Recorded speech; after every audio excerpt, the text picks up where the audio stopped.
A gente continua falando sobre saúde, porque segundo dados da Organização Mundial da Saúde, as doenças cardiovasculares até algumas décadas atrás eram vistas como típicas do sexo masculino.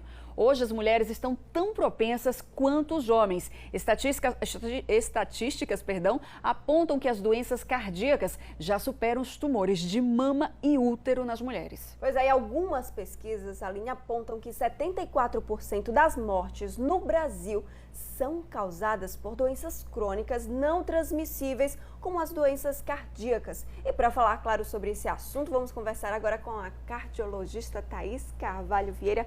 Bom dia, que a gente já agradece essa presença aqui. Muito obrigada, eu que agradeço. Um prazer grande estar com vocês aqui para falar sobre o coração da mulher. Pois é, doutora Thaís, bom dia, seja bem-vinda mais uma vez ao Balanço Geral. Pois é, vamos falar sobre o coração da mulher, já que a gente está no mês de março, que é um mês dedicado a todas as mulheres.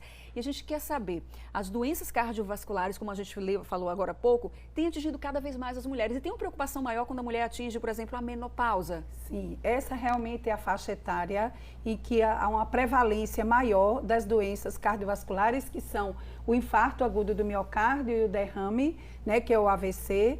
É a faixa em que realmente elas mais acontecem. E a mulher, como você disse no começo da excelente explicação de vocês, ela assumiu uma conduta e de vida tipicamente masculina, né? Então, se a gente for buscar nos idos dos nossos avós, elas não estavam submetidas a esse estresse que nós estamos submetidas hoje, né? Então, aí com isso gera também, além do estresse, um sedentarismo, as mulheres hoje fumam mais e com isso os fatores de risco, eles ficam de uma proporção maior. A hipertensão arterial, a diabetes, então todos esses são fatores de risco. E a preocupação da mulher era muito grande com o câncer de mama. Eu volto a dizer, é muito importante que você, mulher, se preocupe com o câncer de mama, mas não só com ele. Porque 60% das mortes na mulher são por doenças cardiovasculares e 17% pelo câncer de mama. Então, inclusive, essa parceria nossa, como cardiologistas, com a ginecologia, é de extrema importância, né? Porque a mulher, geralmente, ela procura o ginecologista. E o ginecologista tendo essa consciência de que o que mata as mesmas, além do câncer de mama, de útero, como vocês bem colocaram, são as doenças cardiovasculares, então elas já nos encaminham as pacientes para que elas possam fazer essa avaliação preventiva, né? Não se deve esperar que apareçam os sintomas para poder procurar seu cardiologista, porque muitas das vezes, né, as doenças cardiovasculares, elas não vêm com sintomas. Pois é, e a gente já falando aí desses sintomas, porque você muito bem colocou aí, as mulheres estão sendo colocadas em situações de estresse o tempo todo, verdade, porque a gente assumiu aí tantas demandas, não é? Nem me fale, Samara. Demandas. Mas e aí quais são esses sintomas que a mulher deve então ficar atenta? Então, os sintomas clássicos das doenças do infarto do miocárdio, que no homem vem típico, né? Aquela dor no peito, que vai para as costas, que deixa dormência nos braços, que vai para a mandíbula. Então, a mulher, muitas das vezes, ela não apresenta esses sintomas. Os sintomas são atípicos. Ela tem um cansaço, ela tem uma fraqueza, ela tem uma dor na região do estômago e aí ela não valoriza suas queixas, né? Procura, atrasa, acha que é alguma coisa que comeu, acha porque está ansiosa, então ela atrasa o seu diagnóstico. Com esse diagnóstico atrasado, a mortalidade aumenta, porque a gente sabe que, por exemplo, o infarto do miocárdio, quando você é acometida pelo mesmo, você deve chegar ao hospital em até 3 horas do evento, para que aquela artéria coronariana ela possa ser aberta sem consequências. Doutora, então, como a senhora explicou, na mulher os sintomas aparecem de forma diferente do que nos homens. Mas qual o sinal de alerta? Ou quando a mulher ela deve começar a tratar do coração, tem o período? Então, a aterosclerose, ela começa ao nascer. Quando a gente nasce, desde criança, tanto é que hoje a gente tem essas campanhas tão grandes nas escolas para que tenhamos uma alimentação mais saudável, né? E isso vai além ao longo de toda a sua vida. Então, essa preocupação tem que começar desde a infância.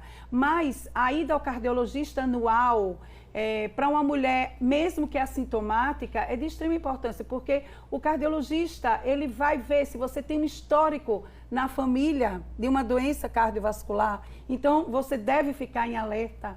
Se você é portadora de hipertensão arterial, de diabetes, se seu colesterol, seu triglicérides estão elevados, né? Se você está usando anticoncepcional, a gente sabe que a mulher usa muito anticoncepcional. Anticoncepcional é um risco para a mulher, tem que ser usado com acompanhamento. E quando a mulher usa o anticoncepcional e fuma, esse risco toma uma proporção exponencial, não só de doença cardiovascular, mas de trombose, de formação de coágulos nas pernas, que podem ir para os pulmões. Então, a ida ao médico tem esse objetivo, ao cardiologista, de fazer uma estratificação do risco.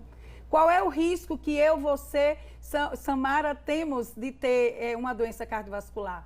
E a partir dessa estratificação, implementar conduta de mudança de estilo de vida, né, de atividade física de pelo menos 30 minutos até 1 hora. A gente sabe, os estudos mostram redução de risco cardiovascular com a prática de atividade física, uma alimentação mais saudável. Se você é hipertenso, se manter dentro das normas e dos níveis pressóricos que são preconizados pela Sociedade Brasileira de Cardiologia. Perfeito aí, as considerações bem uniforme aqui da doutora.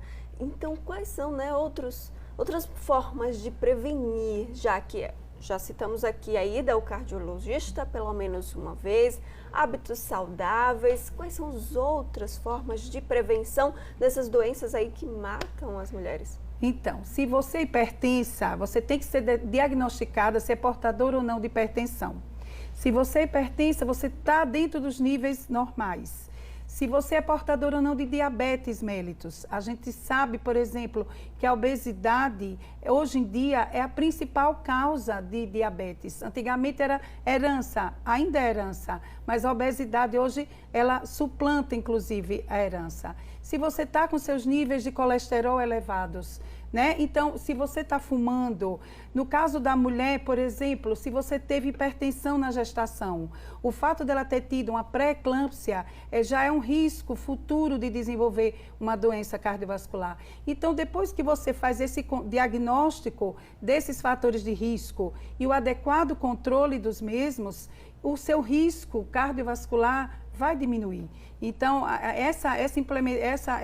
esse controle adequado já faz parte da nossa prevenção.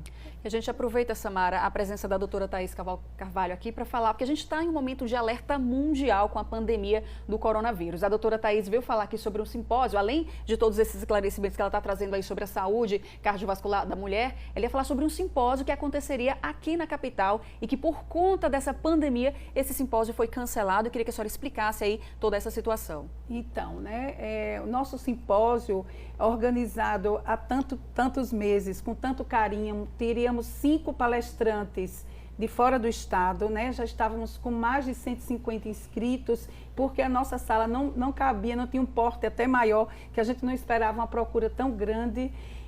Mas, infelizmente, a comissão organizadora, juntamente com a presidente da Sociedade Sergipana de Cardiologia, a doutora Érica Vanessa, chegamos a essa determinação de adiar temporariamente. Ele vai acontecer, se Deus permitir, mas em uma outra data, uma data mais segura, com maior responsabilidade, para que evite-se esse aglomerado de pessoas e com isso pudesse haver a possibilidade de haver uma contaminação. Até porque esse é um momento de prevenção e não de pânico, é isso, doutora? Sim, com certeza. Acho que todas as medidas preventivas devem ser implementadas, né, como tudo, né, para poder evitar que essa mazela, né, mundial chegue até nós nessa proporção que a gente está vendo aí em todos os noticiários. Uma situação que a gente segue acompanhando aí ao longo do dia aqui em nossos telejornais, ainda hoje também nesta edição do Balanço Geral. Muito obrigada mais uma vez pela participação aqui com a gente. Eu que agradeço. Muito obrigada mesmo. Foi ótima a entrevista, hein, Aline? Com certeza, muito esclarecedora.